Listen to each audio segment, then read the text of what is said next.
Voilà, bonjour à tous. Alors aujourd'hui, on va faire deux choses. On va faire une petite compréhension à l'audition et on va faire aussi une petite compréhension à la lecture. On va d'abord commencer avec la compréhension à l'audition. Alors pour la compréhension à l'audition, j'aimerais vous demander de prendre votre livre à la page 142. Et là, on peut voir à la page 142 qu'en haut, il est indiqué Mensen helpen. Donc Mensen helpen, aider des gens. Alors on peut diviser cette catégorie, donc de Mensen helpen, en plusieurs parties. Avec la partie numéro 1, wie kun je helpen, donc qui tu peux aider. Numéro 2, wanneer is dat nodig, quand est-ce que cela est utile. Numéro 3, waarom doe je dat, pourquoi est-ce que tu fais ça. Numéro 4, hoe doe je dat, comment est-ce que tu fais ça. Et enfin, numéro 5, wie kan dat doen, qui peut faire ça. Alors ce qu'il faut faire, c'est que je vais lire donc plusieurs textes et en dessous, il s'agira de compléter de quelle organisation on parle. Il faudra aussi compléter ce qu'on appelle le inlichtingen, donc les renseignements qui sont donnés. Alors pour savoir de quelle organisation il s'agit, il faut non seulement comprendre ce que je dis, mais il faut aussi pouvoir repérer l'organisation idéale qui se situe à la page 141. Donc à la page 141, vous voyez qu'il y a pas mal d'organisations comme Amnesty International, Artsen zonder Grenzen, AWEL, jusqu'à Zinloos Geweld. Ok, donc compléter, donc comme j'ai dit, d'un côté la bonne organisation et de l'autre côté les renseignements qu'on peut entendre. Alors je vais les lire une par une.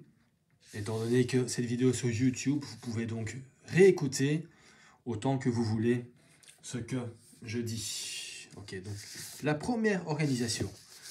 Deze organisatie helpt visueel gehandicapte mensen. Ze is ontstaan na de Eerste Wereldoorlog om blinde soldaten te helpen. Tegenwoordig helpen ze blinden een witte stok gebruiken en braille lezen. Ze leren ook sprekende horloges gebruiken of veilig op straat lopen. Ze trainen ook blindengeleide honden. De organisatie bestaat al sinds 1920. Ok, donc ça c'est pour la première. La deuxième.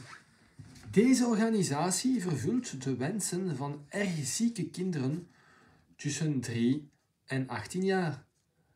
Ze bestaat al sinds 1990. Ze werkt alleen met vrijwilligers. Die zamelen geld in om de dromen van kinderen te realiseren. De organisatie betaalt alle kosten die aan de wens verbonden zijn. Op hun website lees je enkele voorbeelden van dromen, zoals ik zou graag een leuke jeugdkamer hebben, ik zou graag het attractiepark Disneyland bezoeken, ik zou graag acteur worden, of ik zou graag de Rode Duivels ontmoeten. Ok, la troisième organisation. In het logo van deze organisatie herken je zowel een vlinder als een hart. Ze bestaat al sinds 1964 en helpt mensen die lepra of TBC hebben. Er zijn honderden vrijwilligers en medewerkers in België en medische teams in de 13 landen waarin ze actief zijn. Elk jaar verkopen leerlingen stiften om geld in te zamelen. Elk pakje bevat een rode, zwarte, blauwe en groene stift. La quatrième organisation. Deze internationale organisatie voert wereldwijd acties voor mensenrechten. Ze helpt mensen die overal in de wereld in gevaar zijn. Onder andere mensen die hun land moeten verlaten of die zonder reden in de gevangenis zitten. Ze zijn actief in meer dan 150 landen. Elk jaar op 10 december, de dag van de mensenrechten, vindt een grote actie met kaarsen plaats. Aan de ingang van de vele supermarkten kun je dan een kaars kopen en ze daarna voor het raam van je huis laten branden.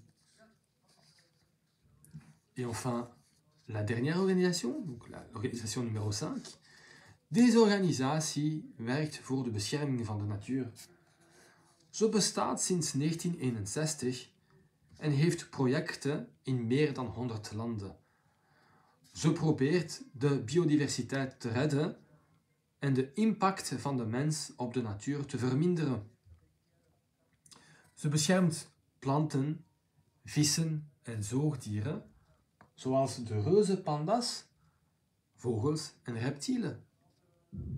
Ze probeert het leven op onze planeet te beschermen voor de komende génératies. Ok. Donc complétez ça. Numéro 1, de quelle organisation il s'agit? Quels sont les renseignements? Numéro 2, même chose. 3, 4 et 5. Alors une fois qu'elle s'est fait ça, je vais vous demander de simplement lire les textes qui se situent à la page 143 et 145. Donc ce sera une petite préparation pour le prochain cours de vendredi. Donc simplement lire, et vendredi je vais vous donner une tâche plus particulière par rapport à cette lecture en question. Voilà, donc je vous souhaite un très bon travail et bonne préparation à la maison et bon travail quand vous êtes à l'école. Merci à vous.